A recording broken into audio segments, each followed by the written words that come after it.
kami tidak pernah berurusan dengan teroris, kami nggak pernah berurusan dengan, kayak misalnya ke Suriah dulu ada pertanyaan begini teman-teman, apakah ACT mendapatkan bantuan kepada pemerintah yang Syiah atau kepada pemberontak yang ISIS? Kami sampaikan kemanusiaan itu nggak boleh menanyakan tentang siapa yang kami bantu, agamanya apa, nggak penting. Jadi ACT membantah, katanya uang yang disalurkan hanya untuk membantu korban terdampak kerusuhan. Alasan yang klise dan tidak berbobot. Saya sudah lama mendengar soal ini. Dan setelah bobroknya ACT terbongkar luas ke publik, saya jadi yakin kalau lembaga ini makin licik dan penuh intrik. Bukan hanya melabui lewat jualan agama, tapi juga mendanai aktivitas yang terlarang. Ada lagi bobroknya ACT yang perlu kalian tahu nih. PPATK juga menduga dana-dana yang masuk dari masyarakat ke rekening ACT tidak langsung disalurkan sebagai sumbangan, tapi dikelola dulu untuk menghasilkan keuntungan.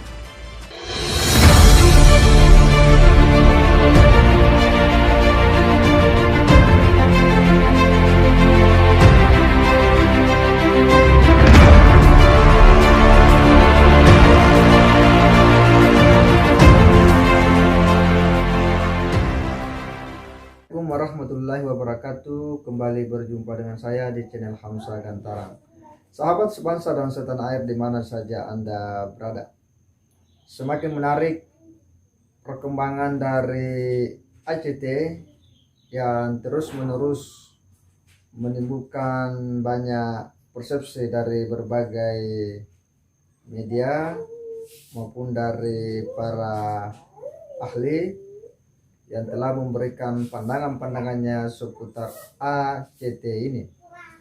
Tetapi berita yang kemudian terbaru yang bisa kita lihat bahwa semakin nampak bagaimana satu persatu dari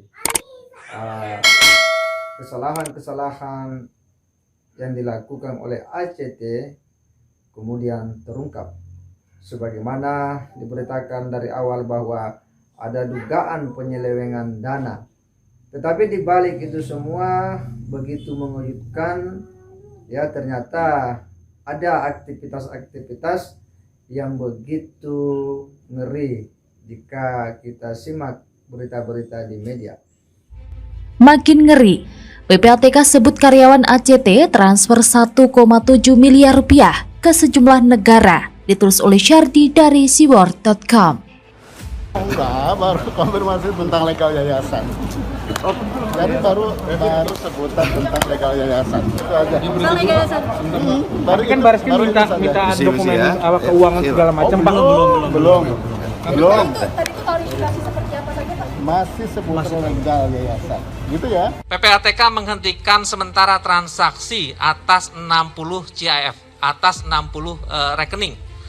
Atas nama entitas yayasan tadi di 33 penyedia jasa keuangan. Kemudian ada juga salah satu karyawan ya melakukan selama periode 2 tahun melakukan transaksi ke pengiriman dana ke negara-negara beresiko tinggi dalam hal pendanaan terorisme. 17 kali transaksi dengan nominal 1,7 miliar. Kacau.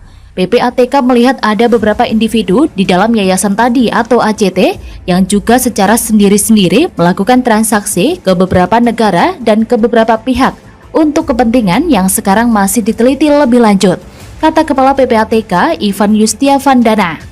Ada satu karyawan selama periode 2 tahun melakukan transaksi ke pengiriman dana ke negara-negara berisiko tinggi dalam hal pendanaan pengacau.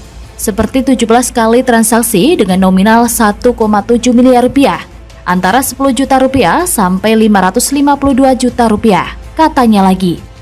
Temuan lain adalah salah satu pengurus ACT pernah mengirim dana sebesar 500 juta rupiah ke sejumlah negara dalam periode tahun 2018 sampai 2019, antara lain Bosnia, Turki, Albania, Kirgistan, dan India. India termasuk dalam daftar tersebut. Langsung mengingatkan saya pada satu berita. Di salah satu media disebutkan bahwa ACT dicap sebagai organisasi radikal setelah Menteri Perusahaan Dalam Negeri India saat itu, Amit Shah, menemukan aliran uang asing yang memicu kerusuhan Delhi anti-Hindu. ACT disebut mengirim sejumlah uang sekitar 500 juta rupiah ke India dan mendistribusikannya di Delhi. ACT mengumpulkan dana menggunakan kampanye untuk membantu muslim yang terkena dampak kerusuhan.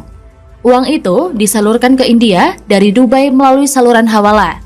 Hawala berhubungan dengan organisasi muslim lokal di Delhi untuk mendistribusikan Rp2.500.000 atau sekitar Rp475 juta untuk memicu kerusuhan lebih lanjut. ACT membantah, katanya uang yang disalurkan hanya untuk membantu korban terdampak kerusuhan. Alasan yang klise dan tidak berbobot. Saya sudah lama mendengar soal ini. Dan setelah bobroknya ACT terbongkar luas ke publik, saya jadi yakin kalau lembaga ini makin licik dan penuh intrik. Bukan hanya melabui lewat jualan agama, tapi juga mendanai aktivitas yang terlarang. Ada lagi bobroknya ACT yang perlu kalian tahu nih. Ada beberapa temuan beberapa kali dari ACT yang disinyalir, misalnya ada bantuan kepada White Helmet, termasuk kepada Gota. Gota ini adalah kantong-kantong konflik yang memang di situ ada disparitas antara dua pihak yang sedang berperang secara simetris. Dan kemudian ada juga disinyalir ada bantuan ke kerusuhan di India. Ini dikatakan oleh intelijen India. Dari beberapa kejadian ini kemudian kalau PPATK menemukan itu, tolong dicatat. Bagaimana ada aliran dana kepada kelompok-kelompok yang diduga teroris. Banyak transaksi-transaksi keuangan ke berbagai negara-negara di dunia. Kemudian di sisi lain bahwa ternyata ya dana yang dikumpul dari masyarakat ini, dana umat ini, sebagaimana temuan dari PPATK, ternyata itu dikelola lebih dulu. Ada sebagian dana yang kemudian dikelola, ya jadi ini ibaratnya dari bisnis ke bisnis, ya karena PPATK menemukan ada transaksi dari rekening ACT ke salah satu rekening pengurus ACT. Artinya bahwa dana ini kemudian dikelola dulu untuk bisnis tertentu untuk mendapatkan keuntungan.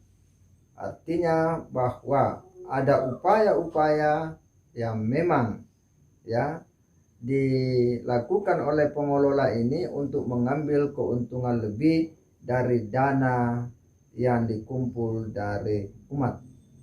Dana ini tidak langsung disalurkan kepada ya sasaran yang seharusnya mendapat bantuan dari dana yang dikumpul, tetapi oleh pengelola kemudian arahkan dulu untuk kemudian kegiatan bisnis tertentu untuk mengambil keuntungan. Larang. Ada lagi bobroknya ACT yang perlu kalian tahu nih. PPATK juga menduga dana-dana yang masuk dari masyarakat ke rekening ACT tidak langsung disalurkan sebagai sumbangan, tapi dikelola dulu untuk menghasilkan keuntungan. Kami menduga ini merupakan transaksi yang dikelola dari bisnis ke bisnis, sehingga tidak murni menghimpun dana kemudian disalurkan kepada tujuan, tapi sebenarnya dikelola dahulu sehingga terdapat keuntungan di dalamnya, kata Ivan. Buktinya adalah ACT melakukan transaksi keuangan dengan entitas perusahaan luar senilai 30 miliar rupiah. Yang setelah ditelusuri, ternyata perusahaan itu milik salah satu pendiri ACT. Transaksi ini sudah terjadi selama 2 tahun, berputar antara yayasan dan perusahaan yang sama-sama satu gerombolan. Bobroknya ACT ini sebenarnya berawal bukan dari pemberitaan Tempo, tapi karena kisru internal sehingga ada orang yang membocorkan ke Tempo. Saya masih mencari tahu detailnya, tidak dapat saya tuliskan di artikel lain. Tapi ACT ini memang benar-benar keterlaluan dan licik.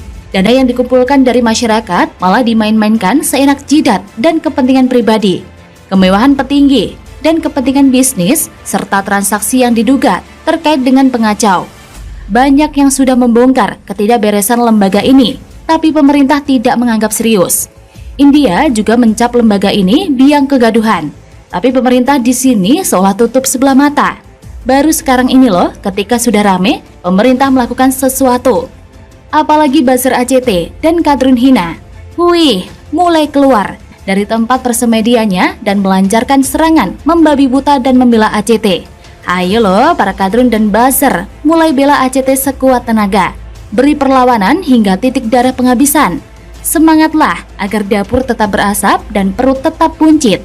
Bagaimana menurut Anda? Artinya ini betul-betul menyalahi.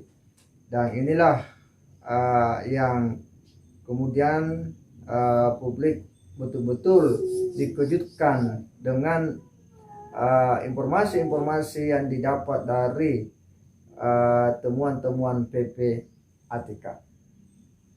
Yang jelas bahwa polemik tentang ACT ini memang begitu menggemparkan publik, bahkan ya, dunia internasional, karena ada media yang kemudian memberitakan tentang bagaimana keterlibatan bantuan ya ACT ini sampai kepada Suriah ya, yang merupakan saran daripada ISIS. Namun demikian, bahwa apapun yang kemudian dilakukan oleh pengelola ACT ini ya, dari berbagai fakta-fakta itu kemudian membuat ya dugaan masyarakat, dugaan publik itu semakin benar bahwa memang ACT ini telah melakukan penyimpangan ya. Dugaan tentang penyelewengan dana itu kemudian terjawab dari banyaknya kelakuan-kelakuan yang dilakukan oleh pengelola ACT yang tidak sesuai dengan ketentuan peraturan perundang-undangan dalam mengelola dana sosial. Ya, salah satunya itu tadi bahwa ternyata dana ini dikelola dulu. Ya, jadi dia ibaratnya dijadikan modal untuk usaha tertentu. Jadi ini bisnis ke bisnis. Dan itu tidak sesuai dengan peraturan pengelolaan dana sosial. Dan ini memang harus ditindak tegas karena telah merusak ya eksistensi pengelolaan dana sosial yang